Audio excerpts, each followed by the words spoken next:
Hi and welcome back to the Citizen channel. Hope you're all staying safe and well, and another episode in I Didn't Know That, where we sort of check the facts and figures and oddities within hard copy memories of the game City play, because obviously the easiest way to do that is have a look at the match day programme. So today we're just a home one against Everton, of course, on the 10th of February 2024, match day 23. So we're going to have a look at this one. An okay cover. I like a little bit of significance, like there was with the last one with Vinnie Company in the background, etc. But no real links to Everton apart from the badge, of course. But it's nothing wrong with it. It's a good cover. But sometimes if there's not much to say that we've not already seen, just have some sort of link perhaps to City Everton games in the past or something like that. But it's still up there as some of the best covers this season, so I'm not going to quibble too much. So we'll have a look inside anyway, see what facts I didn't know or I may have forgotten, and let's remind ourselves. Please, if you're new to the channel, push that subscribe button, push the bell notifications, everything City past, present, and as long as I can keep going. So hope you jump on board and enjoy, and always leave your comments, guys. It's great to get them, and I will respond or give you a like if that's all that's needed. And if you can give us a like for this vlog, guys, make an old City fan very happy. A bit warmer, not too bad today, but it's clouding over now.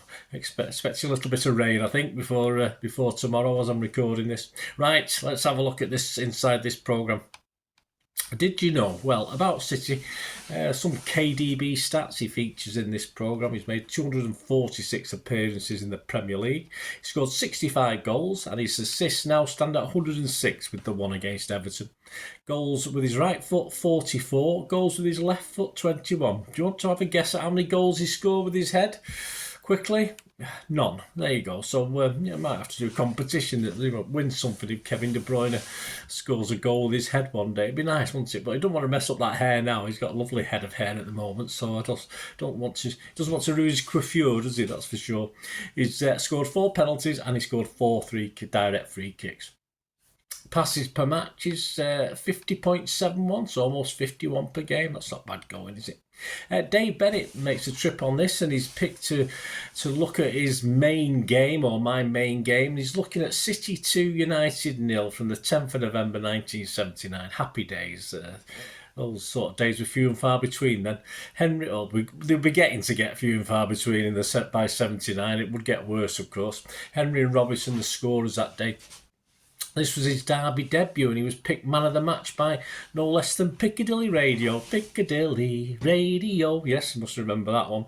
And his full debut was against Coventry City, of course, and appropriately, he got himself an FA Cup winners' medal with them later in his career. Well, very soon after in his career, after leaving us. After, of course, being part of our squad and the team that lost to Spurs, he went on and won one with Coventry, so quite appropriate for him. Rico Lewis, 24 appearances, 23 last season, only one so far this season. 1 goal, no assists. Interesting when he's trying to push him up a little bit more. 57% tackle success from 21 tackles, that's okay. 5 crosses and 4 big chances created, that's not bad.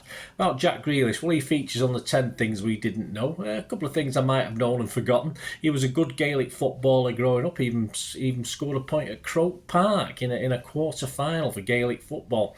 His great-grandfather, Billy Garrity, won the FA Cup with Aston Villa a long time ago, and also won an England cap. Queen and Elvis are among his music tastes. Can't disagree with that particularly.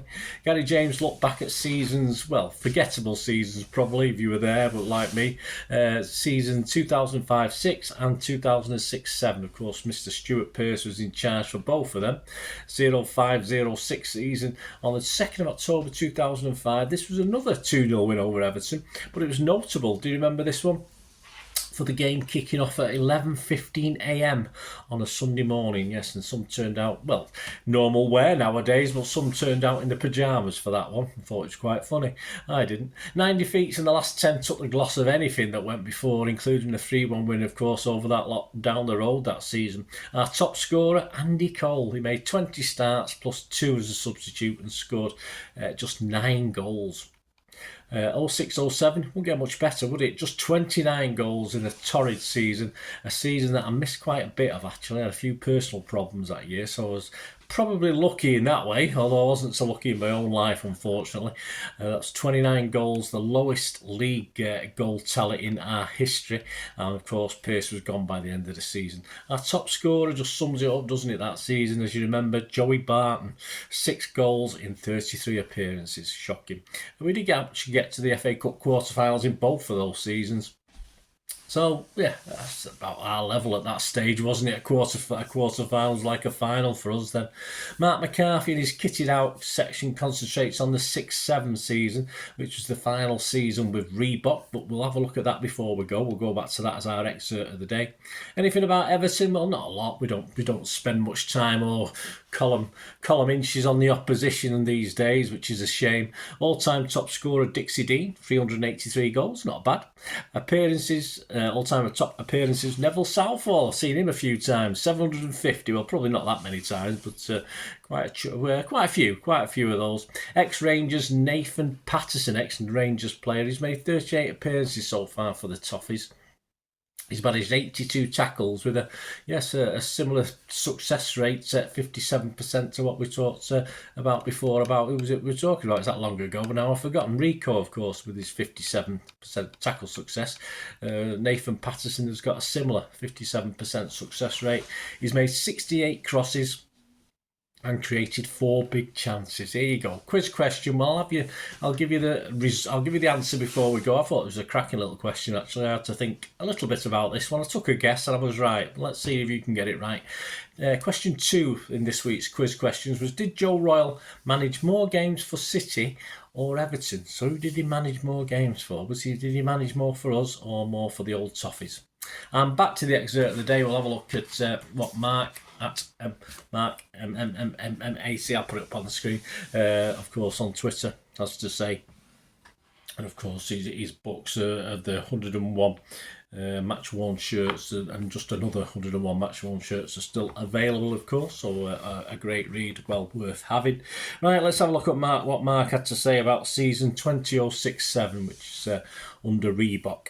Reebok's final season of 4 as a City kit manufacturers proved to be a very forgetful one, as is Stuart Pearce's last season as club manager. The home shirt featured the traditional sky blue with a navy and white shoulder detail and an open V-neck collar style. The then City and Manchester Stadium faithful were treated to just 5 Premier League wins at home all season in this new shirt, offering with wins over Arsenal, West Ham, Middlesbrough, Fulham and Everton.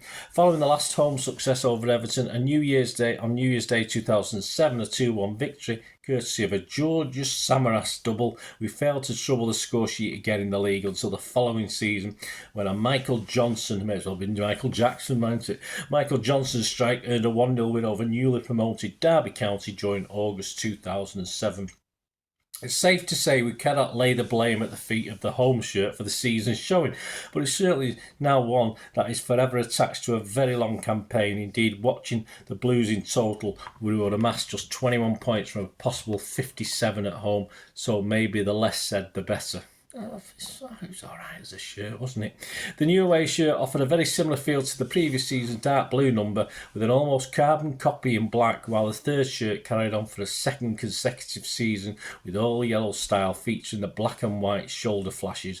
It could be fair to say Reebok knew their time was coming to an end and seemed to simply run out of ideas and inspiration, which is pretty much on a par with Pearce's reign as the first team manager. There you go. So there's obviously on the shirts there, you've got the assigned Stephen Ireland shirt with, of course, Thomas Cook on the front and the big bold RBK on the shirt as well. Yeah, I thought it was okay. I don't own that shirt.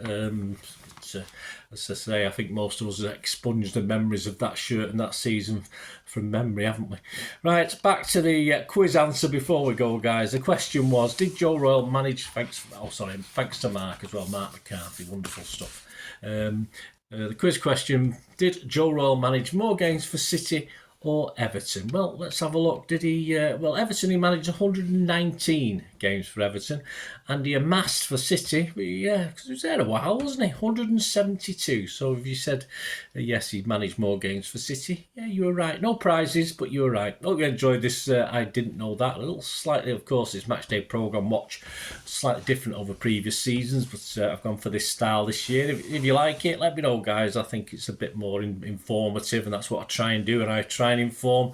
If I can entertain it at all, that's an added bonus. But it's all through. It's not just about me. And most of my vlogs, if you watch my vlogs, I try and make it about giving you information and giving you things to think about and discuss amongst yourselves and discuss back with me as well with your comments. So hope you enjoy them anyway. Hope you enjoy this little slightly different programme watch this season than I've done previously. Hope it's informative. Thanks for watching, guys. Until we meet again, which will be, yes, the next programme we'll look at. Of course, I don't cover the Champions League game, so the next one we'll cover, of course, is Chelsea at home. So join me for that. Thanks for watching, guys. Until we meet again, that's one thing, don't I? Please stay safe, Blues.